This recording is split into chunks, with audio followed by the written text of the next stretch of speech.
You're listening to the Trailblazers Podcast, episode 71, with Dr. Rosemarie Ingleton.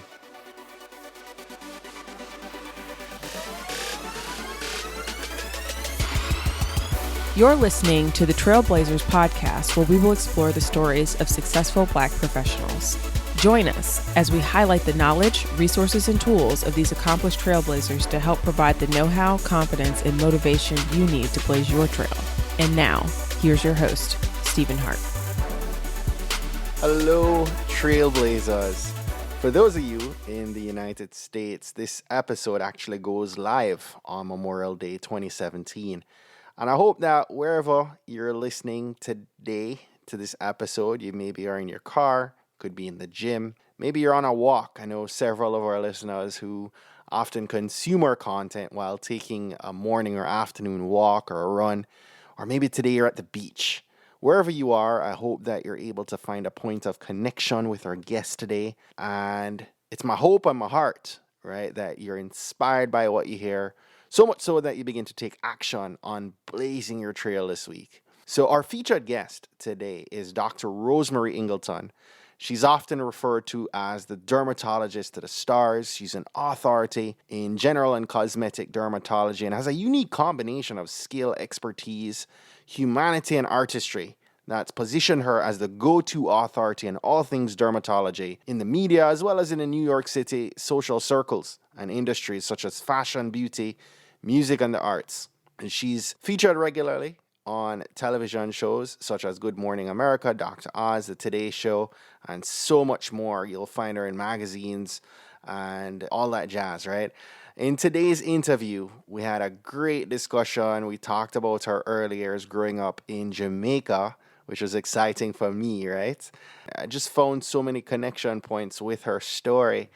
We also had a terrific talk about her early years as a business owner, and she shares a wealth of wisdom for business owners and entrepreneurs. And, we finished up our chat talking about her lifestyle, and she shared some of the tips to begin to take care of our skin. If this is your first time listening or your 71st time listening, we'd like to welcome you into our Trailblazer family. And, as a Trailblazer yourself, I'd love to invite you to help us get the word out to more future Trailblazers by logging into Apple Podcasts right now and leaving a quick rating and comment for the podcast.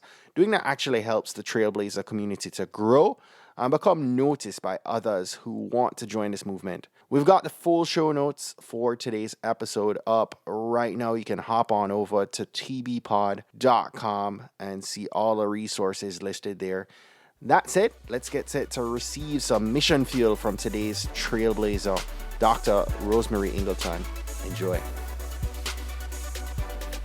On today's episode, I am overjoyed to have a conversation with Dr. Rosemarie Ingleton, otherwise known as the dermatologist to the stars. Dr. Ingleton, welcome and thanks for joining us as our featured Trailblazer today.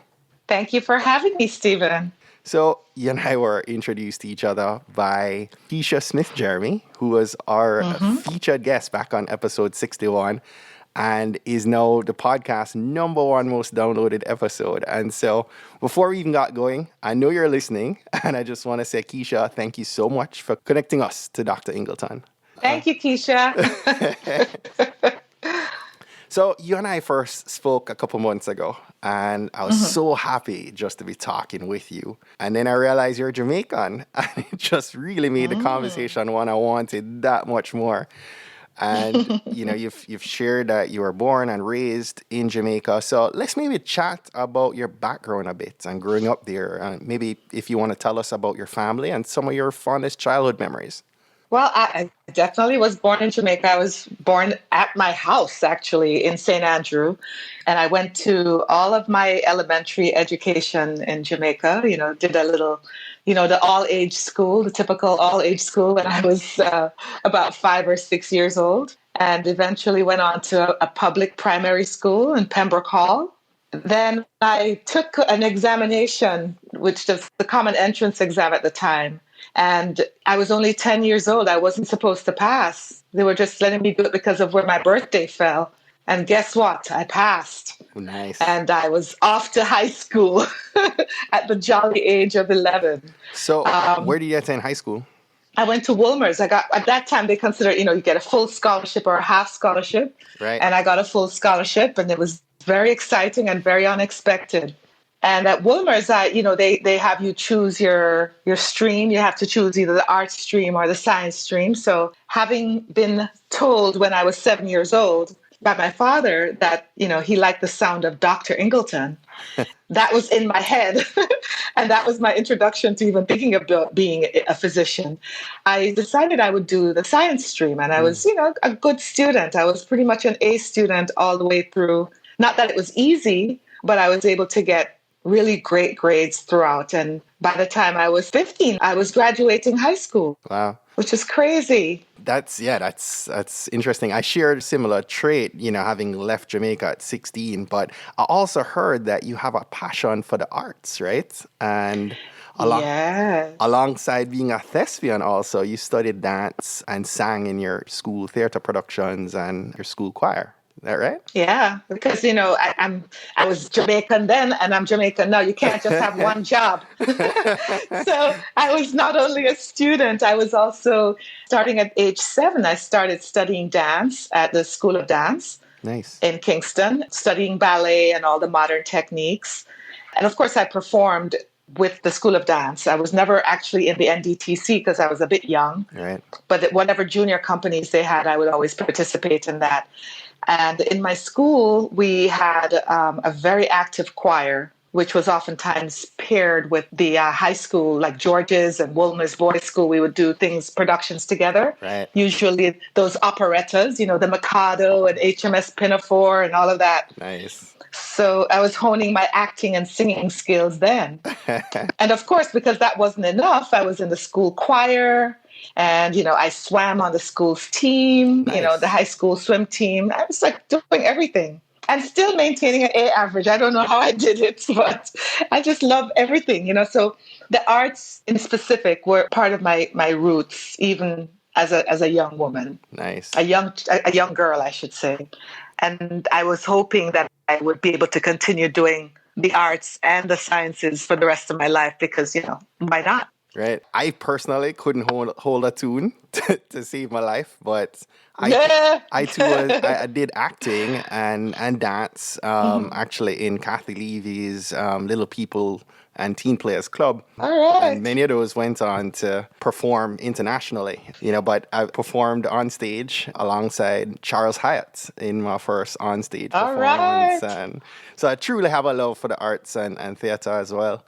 Oh, so. Yes. So the only thing I hold against you is that you're a Wolmerian. I'm a Georgian. But you know what? We did productions with George's. Yeah. Yeah, we did.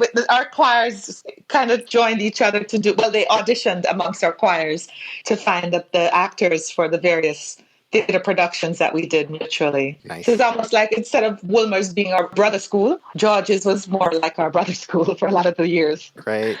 So at what age did you actually end up leaving Jamaica?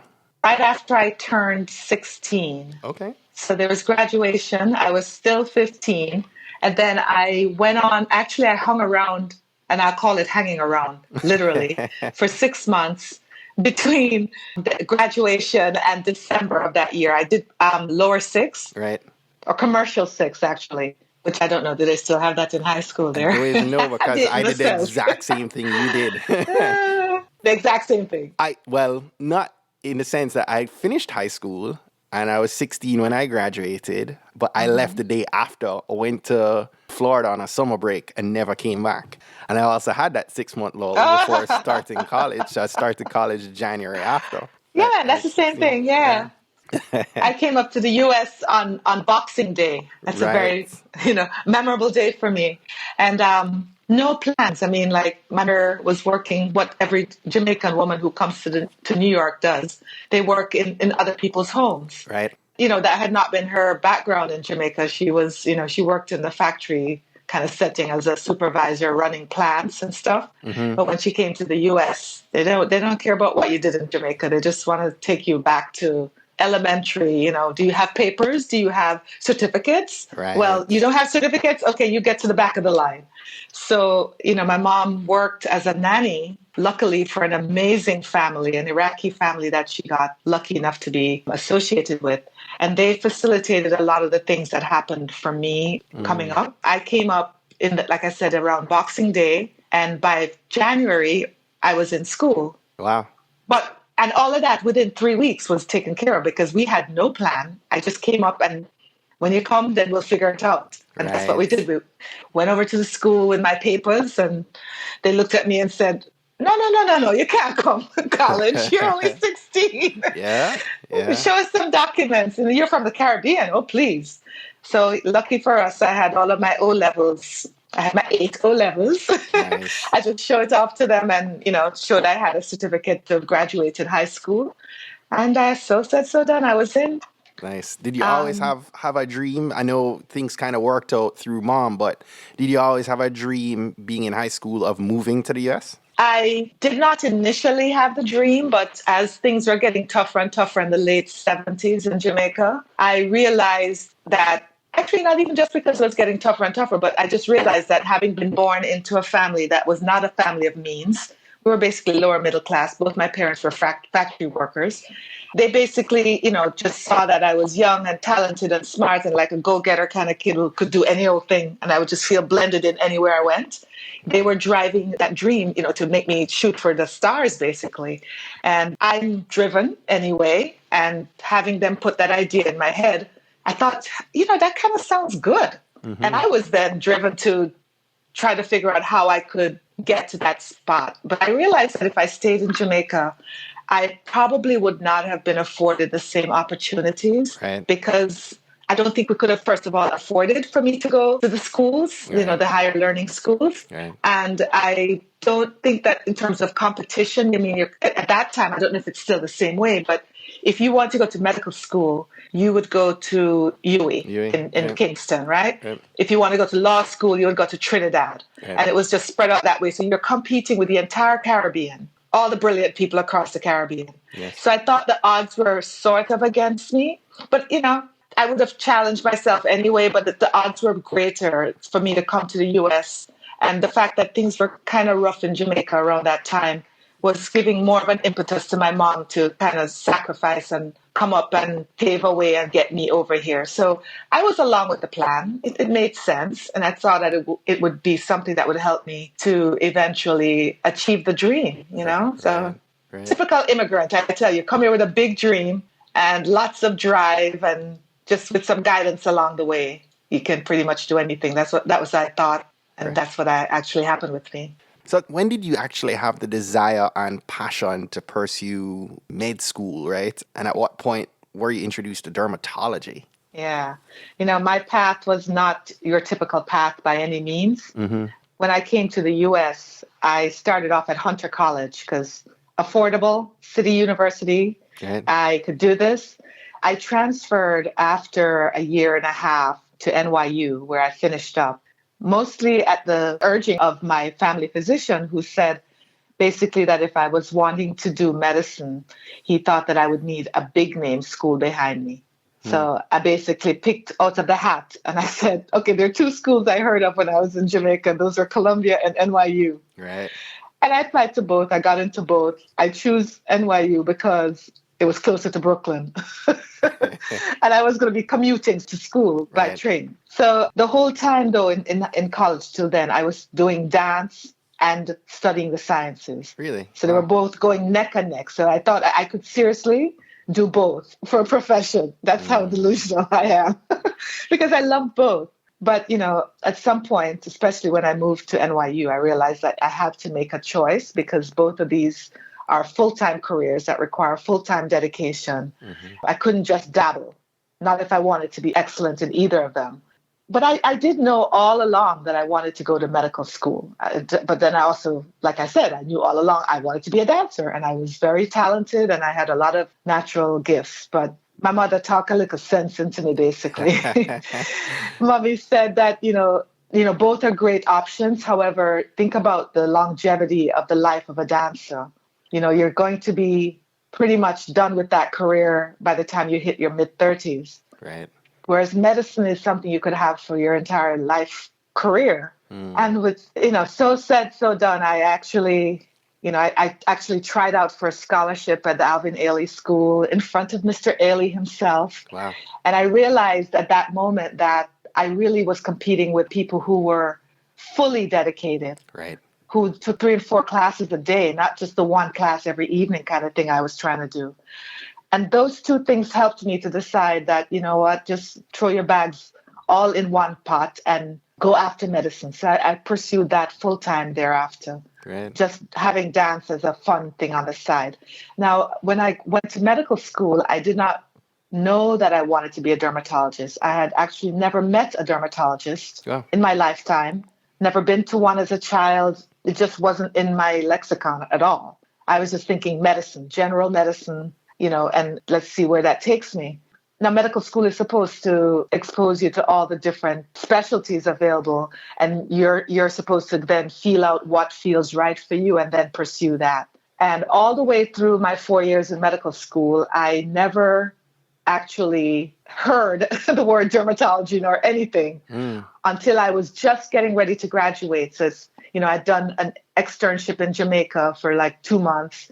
Then I came back and it was a month away from graduation, and they said we should do a rotation where we actually spend 2-week increments in different specialties that were outpatient specialties, meaning clinic-based. Right. I did 2 weeks of ophthalmology, 2 weeks of an emergency room type setting, and then I did 2 weeks of dermatology. And for the first time in all of my career in medical school, the lights came on. They literally came on. I was excited by what these people did in a clinic. It was outpatient. It was very happy. It was both a visual specialty as well as a surgical one. And I knew that I liked surgical, procedural types of specialties. But unfortunately, I also realized that dermatology was one of the most competitive specialties to get into. And I was by no means prepared to apply for a position because I'd not done any of the research. I'd not kissed up to enough people, basically, or, paved the path to show that I was interested and make myself competitive. So even though I love dermatology, it wasn't something I applied for at that point. I actually had applied for general internal medicine, and I had matched in my number one choice location. I was on my way back to New York to do that training. So what I did was I decided to just expose myself to as much of the dermatology as I could once I was in New York and try to get attention, so that I could then apply later. And that's what I did. I mean, to do dermatology, the training is usually that you do 1 year of a general specialty like internal medicine or pediatrics or surgery, but only for 1 year. Because I wasn't prepared to apply, I did 3 years, the full internal medicine residency. So I'm both an internist and now also a dermatologist because I did the complete training, way more than I needed to, but it's what I needed to do in order, to validate my position and make it such that I could compete. Right. And so in my head, I thought, you know what? When I apply for my dermatologist spot, I'm going to think of it as my subspecialty. Everybody else is applying to cardiology and nephrology and pulmonology and all this stuff. I didn't like any of those things. I said, I'm going to apply for dermatology and make that my specialty, my subspecialty. And, it wasn't easy getting in, but I did get in. And I got in right here in New York. So I was able to stay in New York and train and finish and get closer to realizing my dream. Great. Love that. It was a total long shot, though, man. I was like the most unlikely to get a spot when I looked at, the comparative applications. But I was thought to be a good applicant because of my background in internal medicine. Right. And because of my drive. I did a lot of research while I was in my medical training and got, a lot of bench time with dermatologists, and I wrote papers and I did everything that I was supposed to have done in medical school, just in order to catch up. So it all worked out in the end, right? Yeah, man. It was, and once I started in the residency, I realized it was exactly what I was supposed to be doing. Mm-hmm. So fast forward to today, you are now an authority and a go-to in your field, right? But you also began your own business some 20 plus years ago. And I'm crazy. That's why I did that. You're now a seasoned business owner, right? Yeah, man. as you touched on a minute ago, I'm looking at your profile. You went to med school and you probably didn't Yeah, have the business or the marketing education experience to start a business back then. So, zero. I'd love to talk about the challenges of starting a business. As you shared with me, you had no money, no formal business plan, no business training. I'm a kamikaze, man. Just jump in. It's kind of funny. Part of my personality is that I immerse myself in situations and I immediately feel like I belong and I just start acting the part. Nice. And, that's a part of my personality. It's a good and a bad, probably, but it's worked out well in this situation. When I finished my training in dermatology, I wanted to work in Manhattan. My life was, Manhattan, Lower Manhattan specifically. I lived in the West Village. I socialized in Lower Manhattan with people, that in the arts, a lot of them. Right.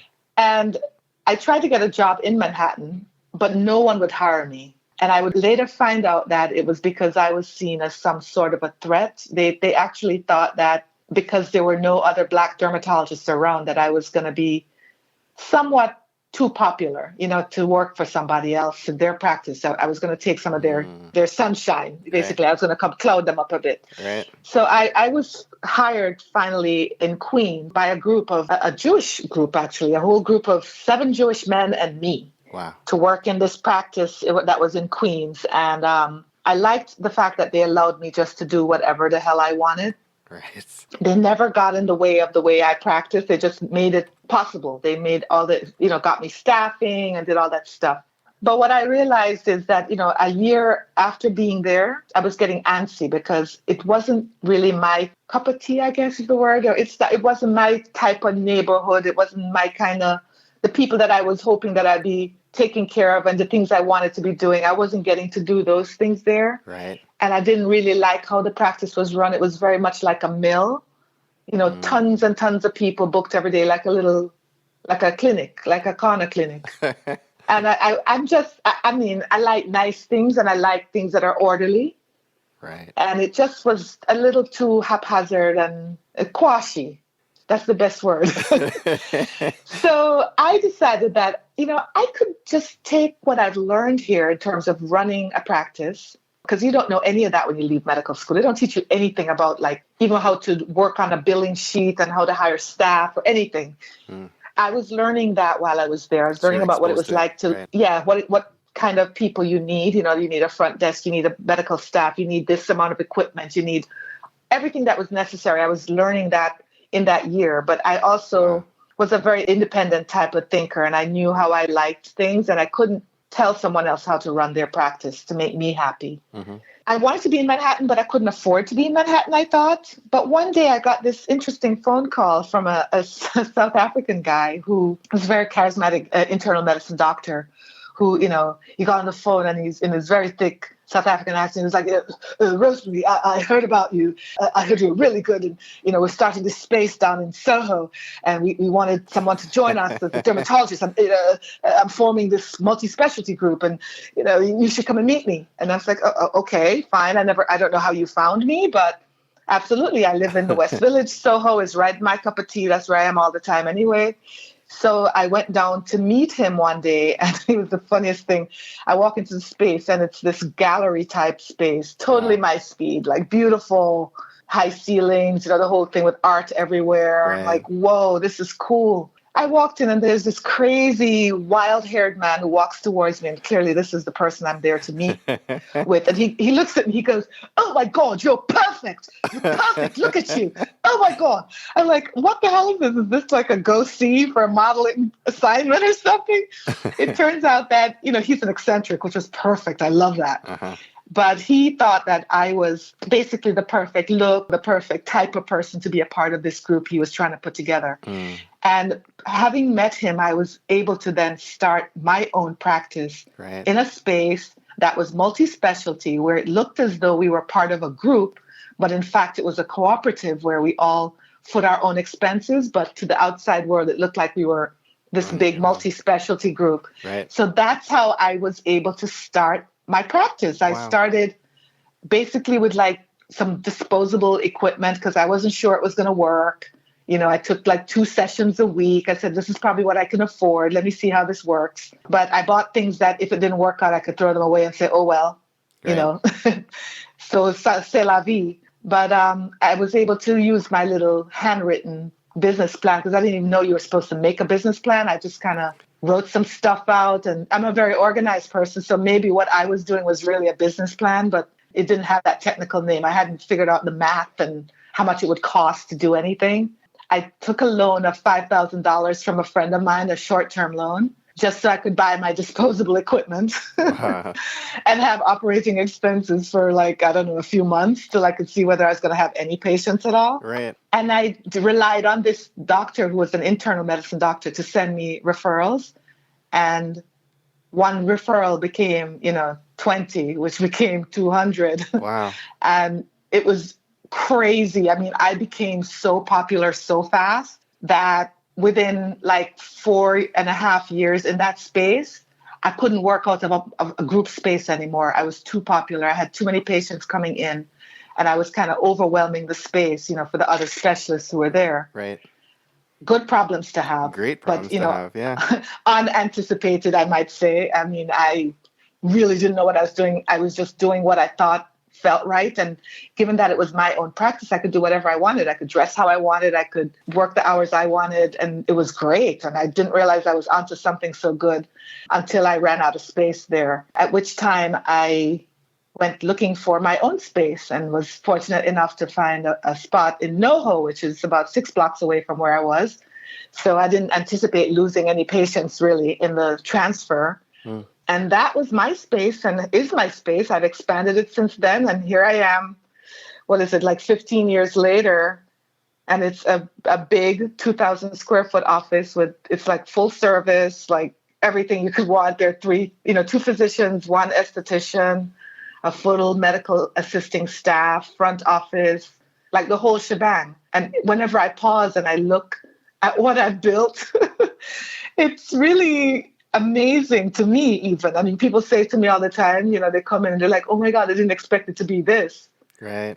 That's when I step back and I look and see what I've built. But when I'm in it, I don't do that. I don't see it. I'm just driven, and I have these visions of what can be. And I don't hear the word no, I just see possibilities, and I just figure ways to make these things happen. So that's been kind of how it's worked out.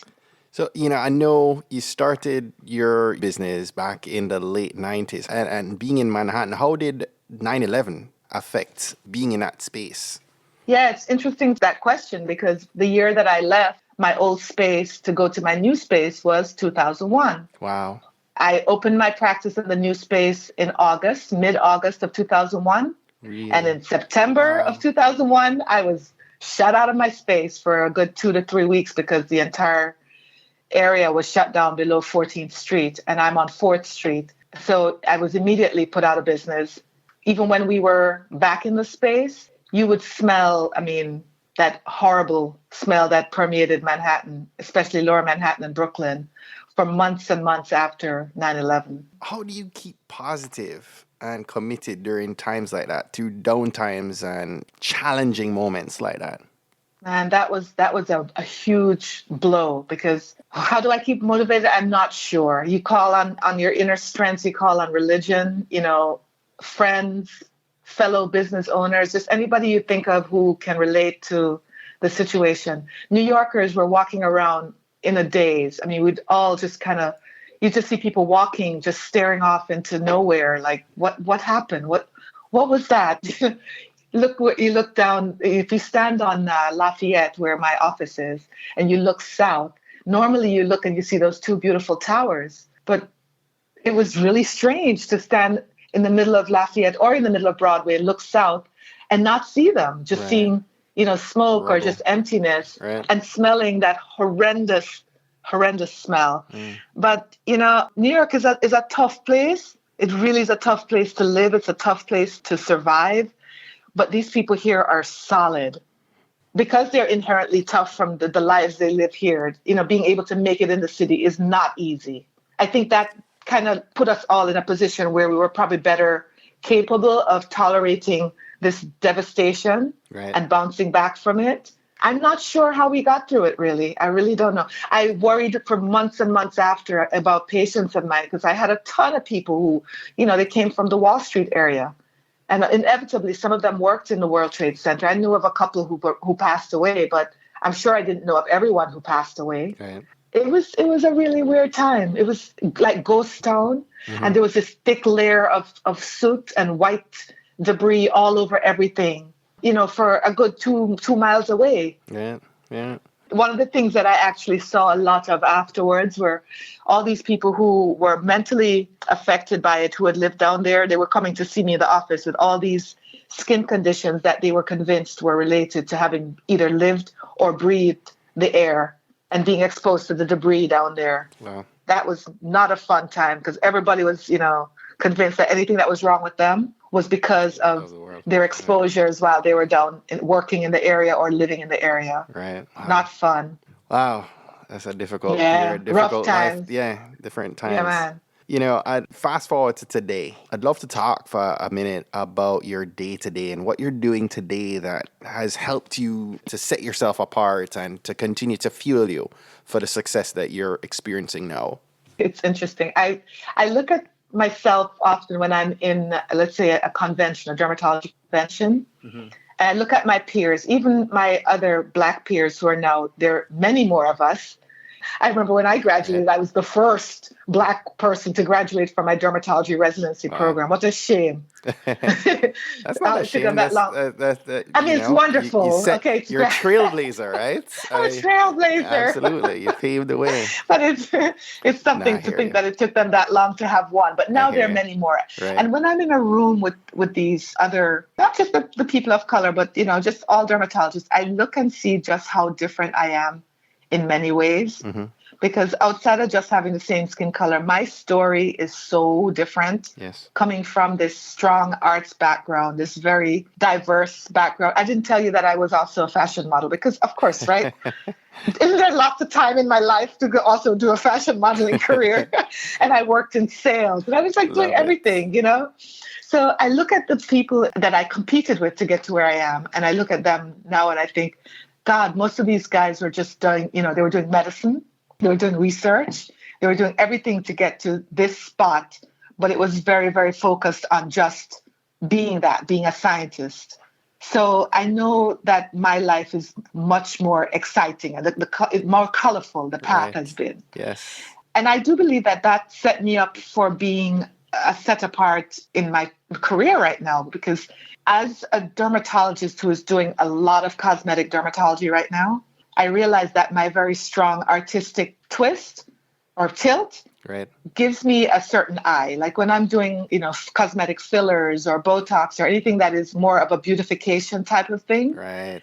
The way that I perceive beauty, the aesthetic that I'm trying to bring through affords me the ability to just, I choose to make people look a way that they don't look strange. Right. What I see as beauty is really natural beauty. It's not to make people look fake or look like everybody look the same because it's like painting by numbers kind of situation where, you treat every patient the same way. I actually feel that my artistic background has lent itself very nicely to what I do now in my career. And I attract a lot of the people who are from these careers that I've dabbled in over the years, all the arts and the music and the dance, everything, fashion. Become part of your culture.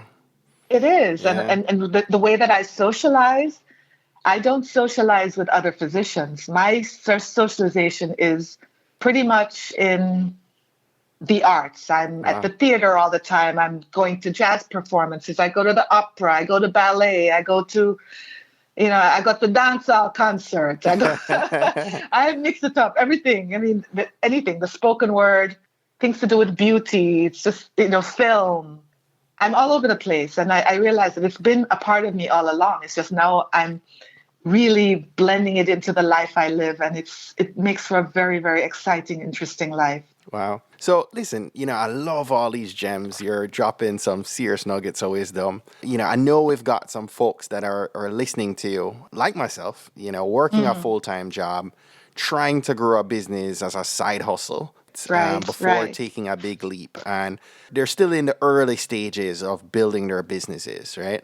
Could you Mm-hmm. maybe talk about some of the processes or practices for us to maybe look at and to follow as we navigate, right? Some of the rough years. I can go back to when I started. Mm-hmm. The way that I formulated my plan to do this was, like I said, on paper, right? I would literally write down what I thought was necessary to get through Right. a day in the life of a dermatologist. What equipment do I seem to need every single day? The papers that I need, the utensils, an exam table, like the basics to make it possible for me to do a day. That's how I started. And then I would then go out and I researched the costs of these things. Okay, so that's how much it costs to get that. And then I'd factor backwards. I'd say, okay, then if that's what it costs, then maybe I can afford to get two. So you It just, reverse engineer what you needed, yes, I right? started by looking at what the absolute bare essentials that I needed to operate Right. without feeling hindered. So you're not sinking your whole ship if it never No, work man. out, right? No, I started really small and Right. simple. Yeah. I needed to be able to take care of one patient and have every piece of equipment I needed to take care of that one patient. Mm.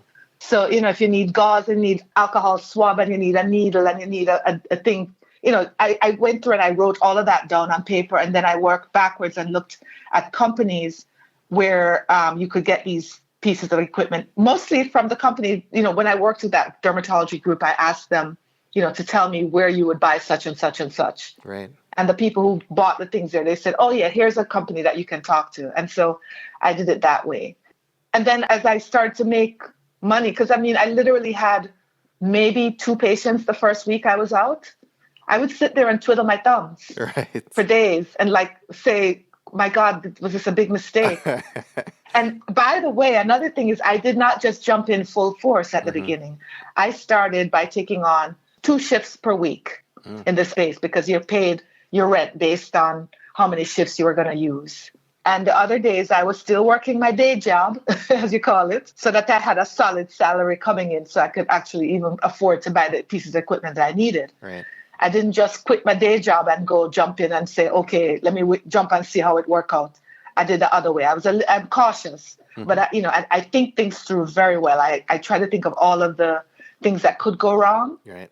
and make sure that I had measures in place to protect me if it was to go wrong. So my protection at that time was, if this don't work out, well, I only bought disposable equipment anyway, and I had an out clause in the contract for the rental, and I still had my day job. I was still working at least part-time, and I could pay my rent. Right. So it didn't feel like that much of a risk to me.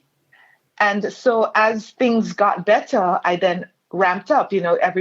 Every month or so, I'd buy another piece of something that I thought I needed. Right. Or instead of having 3 pieces of one instrument, I'd buy another 2, so I didn't have to clean them so often. Or Right. little things like that. But I built up very slowly and very cautiously. Right.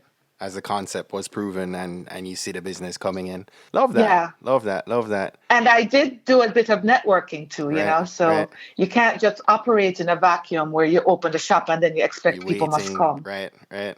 I was fortunate in that the internist who was the owner of the lease on the space, that same guy I imitated earlier, Right.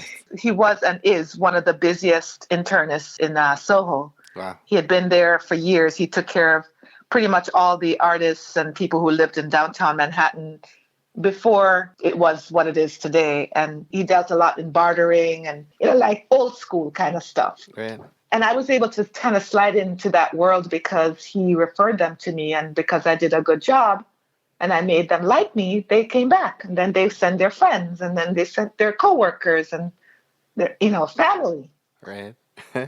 That's great to So, have that source. Yeah, it was a good starting point. But then, when we're often given opportunities like this in life, but what you do with the opportunity is very important. You have to prove yourself. They can send you anybody in the world, but if you're horrible, you have no bedside manner, you don't seem to care about what you're doing, you don't like people, you don't make them feel comfortable, why should they come back? So the product, the service, the experience. Absolutely.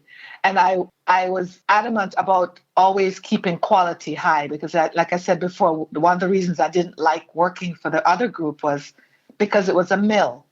and I didn't feel worthy. Right. I didn't feel like, like that was worthy of me, actually. Right. Sorry, I said that incorrectly. Go ahead. So yeah, I thought, basically by creating a great experience for people and giving, I knew I had the knowledge, I passed my boards. I knew what I was doing, even though I was young. I figured, just do good work and the work will speak for itself and people will come. And so said, so done. That's awesome. We haven't spoken much about your true strength and wisdom, and before I wrap up today, I'd love to maybe share some of your thoughts on why living a healthy lifestyle and taking care of your skin is so important to you.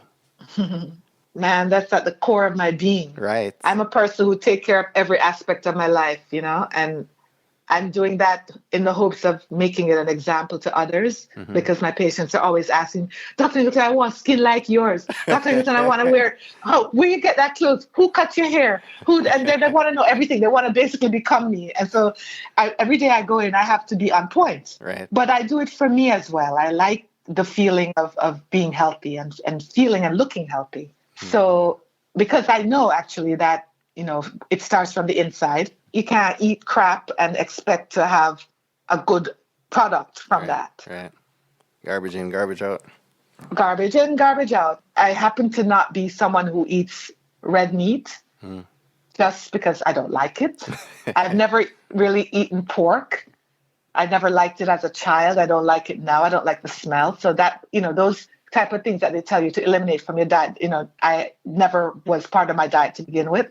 I'm basically a poultry and seafood kind of girl. Got it. But I've also learned about the need to have lots more greens and, vegetables in general in my diet, and lots of fruit and lots of water. And that's just part of the way I live. I love eating good food, but I want it to be really good for me as well. Right. And those things affect your skin, yes? They absolutely affect your skin. Put good in, you get good out. You can't, if you eat a lot of things that have a lot of beta carotene and, good B vitamins and all those good greens and the antioxidants, all those berries and stuff, it's amazing. I mean, it's good for every part of your body, good for your heart, and absolutely good for your skin. But one of the things I usually preach, and I don't like to preach much, but I seem to hammer away at this often with my patients, is the need to really have a daily ritual that you follow for your skin. It does not have to be complicated. It's just the basics of even cleaning. It's amazing how some people don't wash their faces. They don't wash. It seems so basic to me, but until I started talking to people, I realized people sometimes don't wash often, right, and they don't wash their hair often. That's a big pet peeve of mine. Like when I'm interviewing someone who comes to me with a scalp condition, I talk a lot, by the way. When I see people, I didn't tell you I was a biology and psychology major in college, and that psychology part is really at work every single day when I practice, because I really want to get inside people's heads. Right. I want to know how they really live at home, what their routine is, what are you washing with, how often do you wash your hair, do you clean your face before you go to bed, just basic stuff like that, because it gives me an idea of them. And it helps me to better guide them on how I can help them to get the results they're hoping to get when they come to see me. Right. Questions for you around that. Should we be washing our face multiple times a day? I heard you just say before bed. Should it be a morning and evening ritual? And then are there particular cleansers that work best?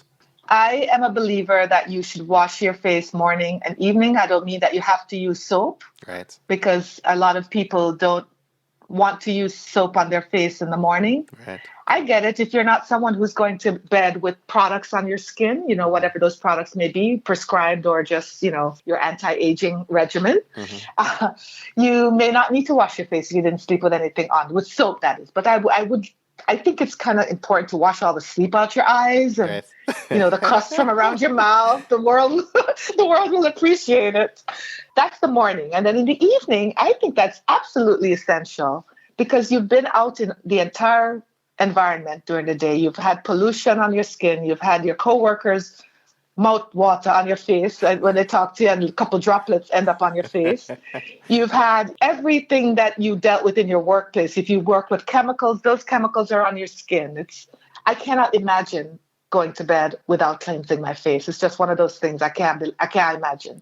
Right. So at least the very face. You don't have to bathe, but because you're pretty much wearing clothing and covered. Unless you're a sweater, you may have to bathe twice a day if you're a sweater or you're working out. But what you choose to use to cleanse is less important to me than just the fact that you do cleanse somehow. I usually, create regimens for my patients when they come to me. And first I look at what they're using and I see if they're using things that are appropriate. I say, rock on, keep using those. If I think there are things that they could be using that would help them to achieve the goals that they come to me asking for me to help them with, then I'll make suggestions. But it's very variable. It depends on what I'm starting with, what I'm seeing on them, on their skin when I see them. Right. I'm not married to any one product, in other words. Dr. Ingleton, I've had so much fun talking to you. Before I ask our last question today, I just want to let you know that you are a true inspiration. And I believe that, you need to find a way to share your story more publicly, because your journey is one that can absolutely help, quite a bit. I'm thinking of young women, right, who are needing to be inspired by stories like yours. So I encourage you to keep sharing the story, because it truly is very powerful. And wow. I'm extremely grateful to you for sharing your time and your wisdom with our community of trailblazers. And, wow. I feel like we all just grew from this conversation, and I can't express enough how appreciative I am for having you on. Wow, that's really, really nice to hear. When you're in it, you don't really get the fact that it can have an impact like it does, I guess. Absolutely. You're now into 70-something guests. You're episode 70-something.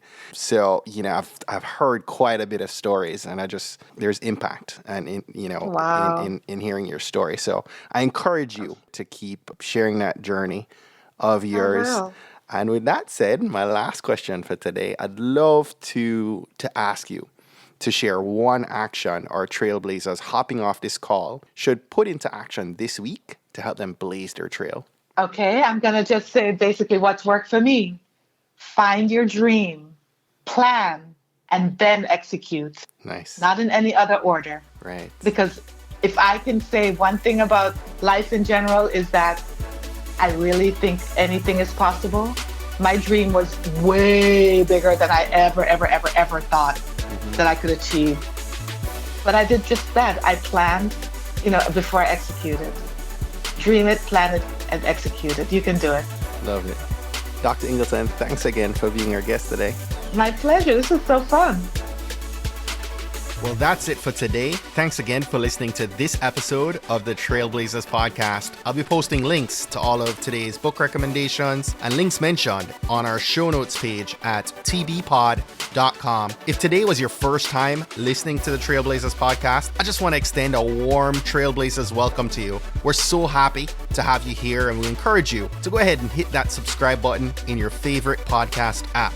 Go ahead and browse through some of our past episodes to keep the knowledge flowing. If you're a fan of the podcast and today's content, and you're maybe already subscribed to the podcast, please continue to share and invite your friends, your family, your colleagues to listen to an episode that you think might impact them most. We believe that someone listening to these inspiring stories will be moved to make significant changes that will have generational impact for many others, both now and well into the future. Don't miss next week's episode. New episodes are released each and every Monday by about 5 a.m. Eastern. Trailblazers, jump off this podcast today. Go find a way to rise above, go way beyond, and keep blazing your trail.